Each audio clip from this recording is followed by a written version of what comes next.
जय जगन्नाथ आपण मानक प्रज्योतिष वर्ल्ड को स्वागत।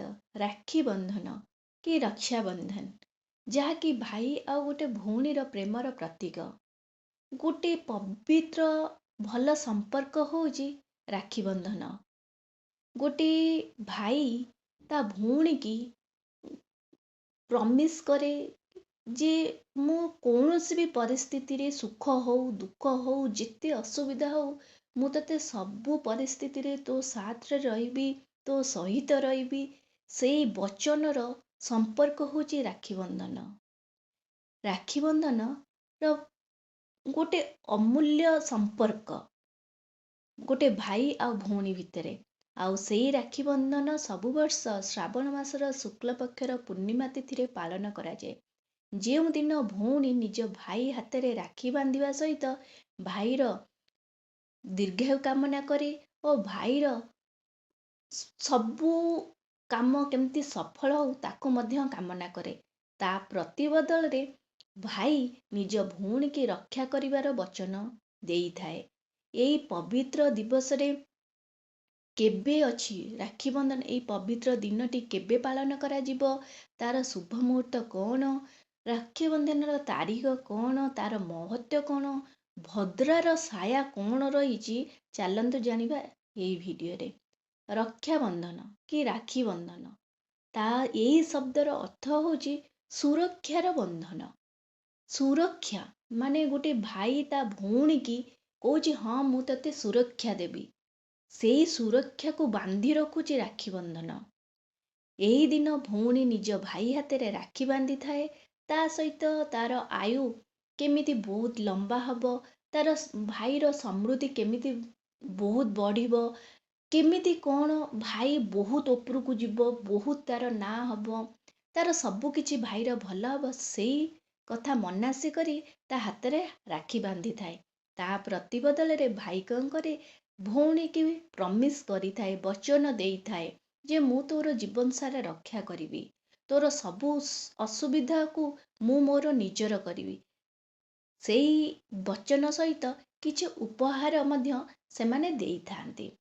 ଏଇ ବର୍ଷ ଶ୍ରାବଣ ପୂର୍ଣ୍ଣିମା ଆମର 18 ଅଗଷ୍ଟରୁ ଆରମ୍ଭ ହେଇଯିବ। ରାତି 2:21 ଆରମ୍ଭ ହେଇକରି 19 ଅଗଷ୍ଟ ସୋମବାର ଦିନ ପୁରା ରହିବ, ରାତି 12ଟା ପର୍ଯ୍ୟନ୍ତ ପୂର୍ଣ୍ଣିମା ତିଥି ରହିବ। କିନ୍ତୁ ଆମର ଉଦୟ ତିଥି ଅନୁସାରେ ତ ରକ୍ଷାବନ୍ଧନ 19 ଅଗଷ୍ଟ ସୋମବାର ଦିନ ପାଳନ କରାଯିବ। ଦେଖନ୍ତୁ ମୁଁ ଆପଣଙ୍କୁ ବିଶୁଦ୍ଧ ଖଡ଼ିରତ୍ନ ପଞ୍ଜିକାରୁ ହିଁ ଦେଖେଇ ଦେଉଛି। 19 ଅଗଷ୍ଟ ସୋମବାର ଦିନ ଆମର ପଡ଼ୁଛି ରକ୍ଷାବନ୍ଧନ। ରାକ୍ଷୀ ବନ୍ଧନ ଯେଉଁଦିନ ଶ୍ରୀମନ୍ଦିରରେ ବଳଭଦ୍ରଙ୍କର ଜନ୍ମ ଲାଗି ମଧ୍ୟ ରହୁଛି, ଭଗବାନ ବଳଦେବଙ୍କର ଜନ୍ମ ମଧ୍ୟ ରହୁଛି, ବ୍ରହ୍ମା ପର୍ବ ରହୁଛି, ରାକ୍ଷୀ ବନ୍ଧନ। ଏହିପରି ଭାବରେ ରକ୍ଷାବନ୍ଧନ ଆମର 19 ଅଗଷ୍ଟ ଦିନ ପାଳନ କରାଯାଉଛି।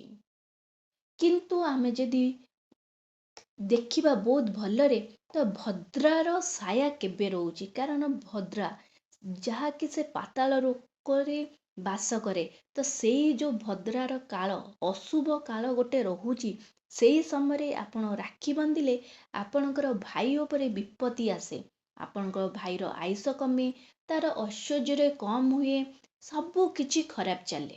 ତ ସେଇ ସମୟ ଆମର ଭଦ୍ରାର ସାୟାର ସମୟ 18 ଅଗଷ୍ଟ ରାତି 2:21 ଆରମ୍ଭ ହେଇଯାଉଛି। କିନ୍ତୁ 19 ଅଗଷ୍ଟ ଅପରାହ୍ନ 1:24 ପର୍ଯ୍ୟନ୍ତ ଆମର ରହୁଛି। ତ ଭଦ୍ରାର ସମୟ ଆପଣ ଯଦି 19 ଅଗଷ୍ଟ ଦିନ ସକାଳୁ ଉଠିକରି ପୂଜା କରୁଛନ୍ତି, ତାହେଲେ ମଧ୍ୟ ଆପଣ ଆପଣଙ୍କ ଭାଇ ହାତରେ ସେଦିନ ସକାଳ ସମୟରେ ବିଲକୁଲ ବି ରାକ୍ଷୀ ବାନ୍ଧନ୍ତୁ ନାହିଁ, କାରଣ ସେ ସମୟରେ ଭଦ୍ରାର ସମୟ ରହୁଛି, ଭଦ୍ରା କାଳ ରହୁଛି। ତ ସେଇ ସମୟରେ ଆପଣ ରାକ୍ଷୀ ବାନ୍ଧିଲେ ଅଶୁଭ ହେଇଥାଏ।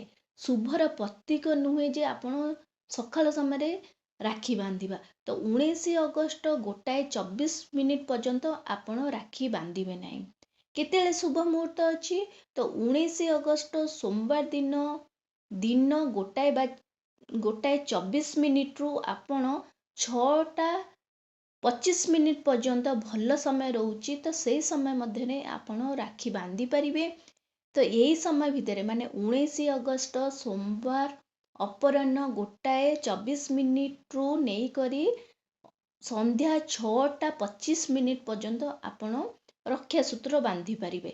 ଏଇ ସମୟରେ ରକ୍ଷାସୂତ୍ର ବାନ୍ଧିଲେ କି ରାକ୍ଷୀ ବାନ୍ଧିଲେ ଆପଣଙ୍କର ଭାଇଙ୍କର ଦୀର୍ଘାୟୁ କାମନା କରି ଯଦି ବାନ୍ଧୁଛନ୍ତି ତ ଭଗବାନଙ୍କର ଆଶୀର୍ବାଦ ରହିବ, ଆପଣଙ୍କ ଭାଇର ଆୟୁଷ ବଢ଼ିବ, ଆପଣଙ୍କ ଭାଇର ଐଶ୍ୱର୍ଯ୍ୟ ଓ ସୌଭାଗ୍ୟର ମଧ୍ୟ ବରଦାନ ମିଳିବ। ତ ଏଇ ସମୟରେ ହିଁ ରାକ୍ଷୀ ବାନ୍ଧନ୍ତୁ। ଦେଖନ୍ତୁ ମୁଁ ଆପଣଙ୍କୁ ପଞ୍ଜିକାରୁ ହିଁ ଦେଖେଇ ଦେଉଛି।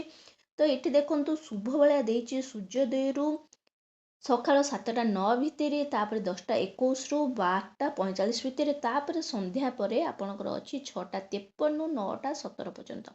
କିନ୍ତୁ ମୁଁ ଆପଣଙ୍କୁ କହିଲି ଭଦ୍ରାର ସାୟା ଆପଣଙ୍କର 1:24 ପର୍ଯ୍ୟନ୍ତ ରହୁଛି। ତ ଯେହେତୁ 1:24 ପର୍ଯ୍ୟନ୍ତ ରହୁଛି ତାହେଲେ ଏଇ ଶୁଭ ବେଳା ମଧ୍ୟ ଆପଣଙ୍କର କି ଅମୃତ ବେଳା କାମ କରିବନି। କିନ୍ତୁ ଆପଣଙ୍କର ମାହେନ୍ଦ୍ର ବେଳା ଦେଖନ୍ତୁ ଅଛି ଅପରାହ୍ନ 3:09ରୁ 4:44 ପର୍ଯ୍ୟନ୍ତ। ତ ମାହେନ୍ଦ୍ର ବେଳାରେ ଦେଖନ୍ତୁ ଭଦ୍ରା ସାୟା ନାହିଁ। ତେଣୁକରି ଆପଣ ମାହେନ୍ଦ୍ର ବେଳା ହେଉଛି ଅମୃତ ବେଳା ଠାରୁ ଆହୁରି ଭଲ ମାନେ ବହୁତ ଶୁଭ ବେଳା। ତ ଆପଣ କ'ଣ କରିବେ ମାହେନ୍ଦ୍ର ବେଳାରେ ମଧ୍ୟ ରାକ୍ଷୀ ବାନ୍ଧି ପାରିବେ ଆପଣଙ୍କ ଭାଇଙ୍କୁ। କେତେବେଳେ ଅପରାହ୍ନ 3:09ରୁ 4:44 ପର୍ଯ୍ୟନ୍ତ। ନହେଲେ ଆପଣ 1:24 ପରଠୁ 6:25 ମଧ୍ୟରେ ମଧ୍ୟ ବାନ୍ଧି ପାରିବେ, କାରଣ ସେଇ ସମୟରେ ଭଦ୍ରାର ସାୟା ରହୁନାହିଁ।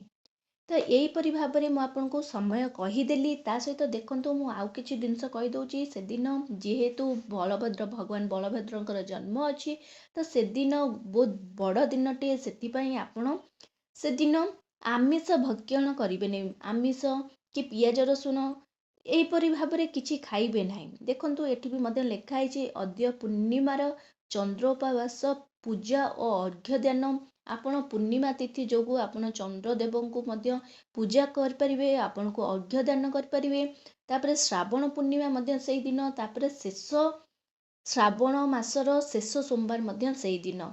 ତ ସେଦିନ ମଧ୍ୟ ପୂଜା ହେବ। ତାପରେ ଯେହେତୁ ସେଦିନ ପଶୁମାନଙ୍କୁ ଆମର ଗୃହପାଳିତ ପଶୁ ଯେମିତିକି ଗାଈ, ତ ଗାଈ ହଉ ମଇଁଷି ହଉ ଆପଣଙ୍କର ଷଣ୍ଢ ହଉ, ତାଙ୍କୁ ଆମେ ପୂଜା କରିବା, ତାଙ୍କୁ ପୂଜା କରିବା, ଠିକ୍ ଅଛି।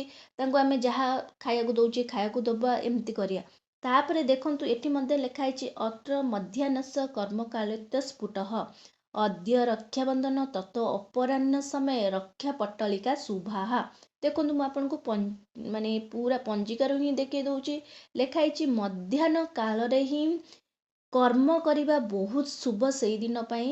ଆଉ ଆମର ଯେଉଁ ରକ୍ଷାବନ୍ଧନ ଅଛି ଅପରାହ୍ନ ସମୟରେ ଆପଣ ଯଦି ରାକ୍ଷୀ ବାନ୍ଧୁଛନ୍ତି ତାହେଲେ ବହୁତ ଶୁଭ, କାରଣ ସେଇ ସମୟରେ ଭଦ୍ରାର ସାୟା ରହୁନି। ସେଥିପାଇଁ ସେ କହିଛି ଅପରାହ୍ନ ସମୟରେ ଆପଣ ରକ୍ଷା ପଟ୍ଟଳିକା ବାନ୍ଧିବା ବହୁତ ଶୁଭ।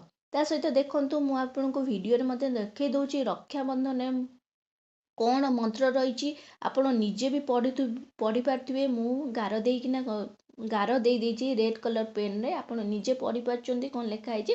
ତ ଏଇ ମନ୍ତ୍ର ଆପଣ ମଧ୍ୟ ଚାହିଁବେ ଯଦି ଗୋଟେ ଖାତା ପେନ୍ରେ ଲେଖିପାରିବେ। ଲେଖିକରି ଆପଣ ନିଜେ ମଧ୍ୟ ଆପଣଙ୍କ ଭାଇକୁ ଯେତେବେଳେ ରାକ୍ଷୀ ବାନ୍ଧି ଦେଉଛନ୍ତି ସେତେବେଳେ ମଧ୍ୟ ରାକ୍ଷୀ ବାନ୍ଧି ପାରିବେ। ଦେଖନ୍ତୁ ତାପରେ ମୁଁ ଆପଣଙ୍କୁ କହୁଛି ରାକ୍ଷୀ ବାନ୍ଧୁଛନ୍ତି ଆପଣ ଯେଉଁ ଥାଳି ନେଉଛନ୍ତି, ଥାଳି ନେଇକିନା ଭାଇ ତଳେ ବସିବେ। ତାପରେ ତାଙ୍କ ମୁଣ୍ଡ ଉପରେ ଗୋଟେ କପଡ଼ା ଆପଣ ବାନ୍ଧିଦେବେ କି ରୁମାଲ ଦ୍ୱାରା ବାନ୍ଧିଦେବେ। ତାପରେ ଆପଣଙ୍କ ମୁଣ୍ଡରେ ଗୋଟେ କାନି ଯେମିତି ହେଲେ ଟିକେ ଉପରେ ମୁଣ୍ଡ ଉପରେ କିଛି ନା କିଛି ରହିଥିବ ଆପଣଙ୍କର ବି। ଆପଣଙ୍କ ଭାଇର ମୁହଁ ସବୁବେଳେ ପଶ୍ଚିମ କି ଦକ୍ଷିଣ ଦିଗକୁ ରହିବ। ଆପଣ ତାଙ୍କୁ ବନ୍ଦେଇବେ ତ ଆପଣଙ୍କ ମୁଖ ସବୁବେଳେ, ଭଉଣୀର ମୁଖ ସବୁବେଳେ ଉତ୍ତର ନହେଲେ ପୂର୍ବ ଆଡ଼କୁ ହେଇଥିବ। ଠିକ୍ ଅଛି। ଆପଣ ସେଇ ଯେଉଁ ଥାଳି ନେବେ ସେଇ ଥାଳିରେ ଆପଣଙ୍କ ଭାଇଙ୍କ ପାଇଁ ରାକ୍ଷୀ, ତା ସହିତ ଆପଣ କିଛି ଅରୁଆ ଚାଉଳ ହଳଦୀ ମିଶାଇକିନା ନେଇପାରିବେ, ମିଠା, ଫୁଲ, ଚନ୍ଦନ, ସିନ୍ଦୁର, ଦୀପ, ତ ଏଇସବୁ ଆପଣ ନେବେ। ଏଇସବୁ ନେଇକରି ଆପଣ କ'ଣ କରିବେ ଭାଇଙ୍କୁ ଆଗେ ପ୍ରଥମେ ବନ୍ଦେଇ ଦେବେ। ବନ୍ଦେଇ ଦେଇ ସାରିଲା ପରେ ତାଙ୍କୁ କ'ଣ କରିବେ ମଥାରେ ତାଙ୍କର ଚନ୍ଦନ ଟିକେ, ସିନ୍ଦୁର ଟିକେ ଲଗେଇବେ, ଟିକେ ଚାଉଳ ପକାଇଦେବେ, ଟିକେ ଫୁଲ ପକାଇଦେବେ। ତାପରେ କ'ଣ କରିବେ ଭାଇକୁ ବନ୍ଦେଇ ଦେବେ। ବନ୍ଦେଇ ସାରିଲା ପରେ ରାକ୍ଷୀ ବାନ୍ଧି ସାରିଲା ପରେ ତାଙ୍କୁ ଟିକେ ମିଠା କହିଦେବେ। ଠିକ୍ ଅଛି। ମିଠା କହିସାରିଲା ପରେ ଆପଣ ସେଇଟା ଭାଇ ତାପରେ ଭଉଣୀ ଖୁସି ହେଇକିନା ଯାହା କିଛି ଦେଇପାରିବ। ଏଇଟା ହେଉଛି ତାର ନିୟମ। ମୁଁ ଯେଉଁଟା କହିଦେଲି ଯେ ରାକ୍ଷୀ ବାନ୍ଧିବାର ନିୟମ, କିନ୍ତୁ ଏଇ ରାକ୍ଷୀ ବାନ୍ଧିବାର ନିୟମ ଆମର ବହୁତ ପୂର୍ବରୁ ଆରମ୍ଭ ହେଇଯାଇଥିଲା। ଯେତେବେଳେ ମହାଭାରତ ଆମର ଷ୍ଟାର୍ଟ ହେଇଥିଲା ସେତେବେଳେ ଆରମ୍ଭ ହେଇଥିଲା। ଭଗବାନ କୃଷ୍ଣ ଆଉ ଦ୍ରୌପଦୀଙ୍କ ଭିତରେ ଗୋଟେ ଏତେ ଭଲ ଗୋଟେ ସମ୍ପର୍କ ଥିଲା, ସେଇଥିରୁ ହିଁ ରହିଥିଲା। କାରଣ ଗୋଟେ କୁହାଯାଏ ଯେ ପୌରାଣିକ ମାନ୍ୟତା ଅଛି ଯେ ଯେତେବେଳେ ଭଗବାନ କୃଷ୍ଣଙ୍କର ହାତ କଟି ଯାଇଥିଲା ସେତେବେଳେ ତାଙ୍କର ହାତରୁ ବହୁତ ଜୋରରେ ରକ୍ତ ବାହାରୁଥିଲା। ତ ଦ୍ରୌପଦୀ ସେଇ ରକ୍ତକୁ ଦେଖି ନ ପାରି ନିଜ ଶାଢ଼ୀକୁ କ'ଣ ଚିରି କରି ଗୋଟେ ଛୋଟ ମାନେ ଶାଢ଼ୀ ଚିରି କରି ତାଙ୍କ ହାତରେ ବାନ୍ଧି ଦେଇଥିଲେ, ଶ୍ରୀକୃଷ୍ଣଙ୍କ ହାତରେ ବାନ୍ଧି ଦେଇଥିଲେ, ଯାହାଦ୍ୱାରା ତାଙ୍କର ରକ୍ତ ବନ୍ଦ ହେଇଯାଇଥିଲା। ତ ସେଇଥିରେ ଭଗବାନ ଶ୍ରୀକୃଷ୍ଣ ଖୁସି ହେଇଯାଇଥିଲେ, ତାଙ୍କୁ ଭଉଣୀ ଭଳିଆ ଭଉଣୀର ସ୍ଥାନ ଦେଇଥିଲେ। ଆଉ ଦ୍ରୌପଦୀଙ୍କୁ ମଧ୍ୟ ବଚନ ଦେଇଥିଲେ, ତାଙ୍କୁ ପ୍ରମିସ୍ କରିଥିଲେ ଯେ ମୁଁ ଜୀବନ ସାରା ତାଙ୍କ ରକ୍ଷା କରିବି। କିନ୍ତୁ ପର ମୁହୂର୍ତ୍ତରେ ମଧ୍ୟ ଆପଣ ନିଜେ ମହାଭାରତ ଶୁଣିଥିବେ ଦ୍ରୌପଦୀଙ୍କୁ କେମିତି ଶ୍ରୀକୃଷ୍ଣ ବସ୍ତ୍ର, ତାଙ୍କ ଯେତେ ବସ୍ତ୍ର ହରଣ ହେଇଥିଲା ତାଙ୍କୁ କେମିତି ବସ୍ତ୍ର ପ୍ରଦାନ କରିଥିଲେ। ସିଏ ତାଙ୍କର ବଚନ, ତାଙ୍କ ପ୍ରମିସ୍ ଭଗବାନ ଶ୍ରୀକୃଷ୍ଣ ପାଳନ କରିଥିଲେ। ଏଇଟା ହେଉଛି ଗୋଟେ ଛୋଟ ଉଦାହରଣ, ଯେଉଁ ଉଦାହରଣରୁ ଆରମ୍ଭ ହେଇଥିଲା ଆମର ରାକ୍ଷୀ ବନ୍ଧନର ପର୍ବ। ଆଶା କରୁଛି ଆପଣମାନେ ଏଇ ଭିଡ଼ିଓରୁ ବହୁତ କିଛି ଜାଣିବାକୁ ପାଇଥିବେ। ତ ଯଦି ଏଇ ଭିଡ଼ିଓଟି ଆପଣଙ୍କୁ ବହୁତ ପସନ୍ଦ ଅଛି ତାହେଲେ ଏଇ ଚ୍ୟାନେଲକୁ ଜଲ୍ଦି କରି ଲାଇକ୍, ସେୟାର ଆଣ୍ଡ ସବସ୍କ୍ରାଇବ୍ କରିଦିଅନ୍ତୁ। ନମସ୍କାର।